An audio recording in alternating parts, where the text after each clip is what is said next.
In this video, I'm going to be showing you guys what controller settings that I use that help me level up really quickly, get a ton of wins, and help me gain 2k damage on my Wraith. So with that being said, let's get right into it. What is up, ladies and gentlemen, boys and girls? It's your boy Johnny, and today I've got a very special video for you guys. Today I'm going to be revealing my controller settings that I've used to help myself get to 2k damage on Wraith. So guys, if you are brand new around here and you want to become a member of the Dub Club family, then make sure you do press that like button, subscribe if you're new, and also don't forget to share this with your friends, or actually tell me in the comment section down below whether these controller settings work well for you or not.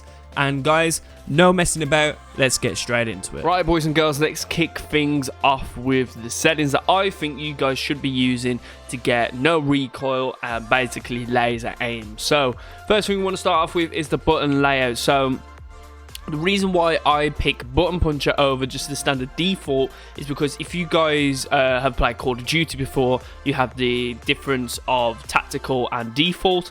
Button puncher is basically the tactical on Call of Duty. So I always used to use the tactical version on Call of Duty, and obviously instead of transitioning back from a tactical to default player, I just thought, you know what, I'm going to go back and just keep using button puncher. And I personally think really that button puncher is a more useful like setting to use, or a different the best preset to actually use. And the reason why is because you're not actually taking your finger off the controller, or your thumb off the controller in fact, to actually slide. So all you need to do is keep your thumb on the right stick and then just press down, and that's it. You can start sliding or crouching, things like that.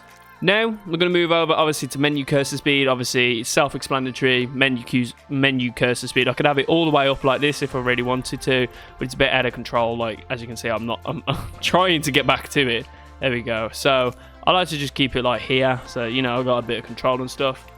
And yeah, so we'll move on to the movement and aiming. This is again very self-explanatory. It's your look sensitivity, but as you guys can see, if I try to switch anything, I can't, and the reason why is because I've got advanced look controls actually enabled. Now there is obviously the conflict between whether or not look sensitivity as a default thing is better than ALC, or is ALC better.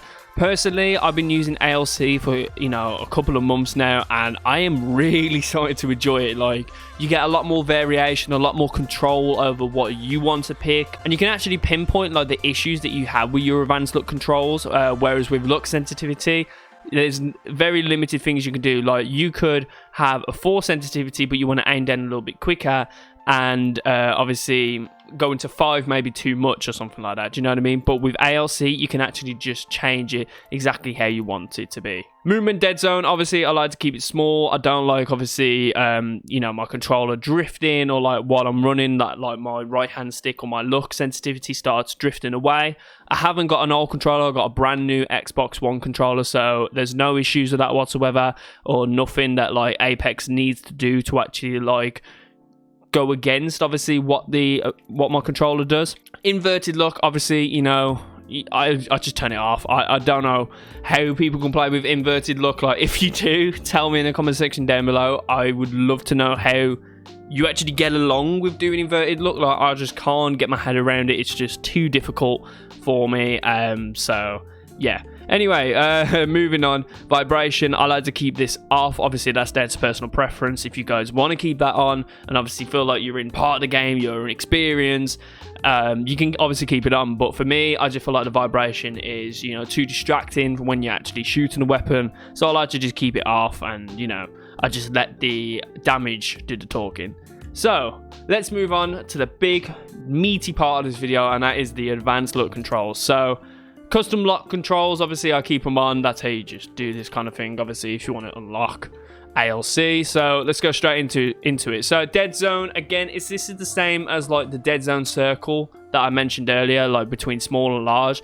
I've got a new controller, so the dead zone I like to just keep quite small. Like, obviously if my controller was a bit dated, or if I was having issues with it, then I would more than happily obviously just, you know, change it. So the original default is actually like 5 from like the actual 0. So I just go 1, 2, 3, 4, 5, and that's it. That's basically my dead zone. I go 5 times to the left. Outer threshold, I like to just keep the exact same. You know, there's nothing really I need to change with that. Response curve. Now the response curve is actually one step to the left. The response curve obviously just helps increase it a little bit, as you can see. If you look quite closely to the graph at the bottom, like that little slope, if I just move it to the left, it improves the response time a little bit quicker. Obviously if I could put it all the way to the end like that, but then that's just going to be ridiculous, like, do you know what I mean? So obviously I like to just keep it just like one before and just keep it like that. You know, it's done no problems with me whatsoever. And, you know, it's actually paid off a lot more, especially when I'm trying to respond to being shot at, or if I'm trying to get out of a gunfight or something like that. It really does help out a ton. Per optic speeds, obviously I like to keep these on. I don't really mess about with these too much. It's down to personal preference with you. But if you want just like a very basic way of keeping it, I always recommend going at least one above like the default for 1 or 2 optics, and then obviously for like 3 to 4 all the way up to 10, I like to just do 2 times optics because it's a little bit quicker and it just helps you out a ton. So with the yaw speed and pitch speed, this is actually just how quickly you turn left or right and you look up or down. This is basically like just like the standard sensitivity of like aiming down the sights and like the, you know, like normal looking sensitivity. I've actually picked the yaw speed to be 12 times to the right of the default, meaning that will equate to around 5 sensitivity, and then the pitch speed I've done again 12 to the right, which should equate to around 4 sensitivity. So I've got 5 sensitivity looking left or right and 4 sensitivity looking up and down. Turning extra yaw, I don't like anything extra really added onto it. The yaw speed and pitch speed normally is just perfect the way it is. So normally it starts off your default up here. I just pitched it all the way down. The extra pitch again, I think that's default and like just normal, like nothing. So I just keep it as that. Ramp up time, I don't need to do that at all. Like it's a bit too much. Again, that's an extra that you don't really need on there. I've just put that all the way back down. And the ramp up delay, of course, that's on the default 0. I've turned that all the way down. Now the aiming down sight, yaw speed and pitch speed is basically again the sensitivity of looking left and right, up and down, but in fact aiming down sights. So I like to keep the yaw speed just on a default. Pitch speed I like to just keep just a 1 above the actual sensitivity of like default. So that just fits me really well. Obviously it's down to personal preference. If you act like, you know, you are a faster player, like when aiming down sights, so you like to go really quickly, then you can increase this up to however much you want it to be. But personally, I like to keep it either at default or just over default by 1. Turning extra yaw, I like to keep that just all the way down. Like I said, with the other yaw speed and pitch speed, I like to just not add anything extra to it. Like, if you've got a lot of variation with the normal pitch speed and yaw speed, then you don't need anything extra really added onto it. Again, ramp up time, ramp up delay. Again, I think the ramp up time is actually default on 0. I just keep it as that. And the ramp up time delay on this one is actually gone up. So you just want to turn that all the way down.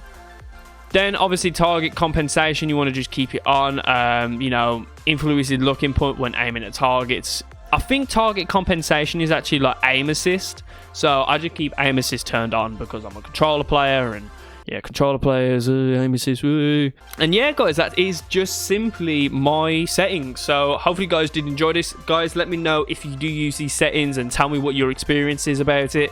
Obviously, if you guys think I could improve on my settings, or if you guys have got any input on it, please just tell me in the comment section down below. I would love to hear what you guys have to say. And guys, my name's been Johnny. You guys have been sick, and I'll speak to you all in the next video. Peace.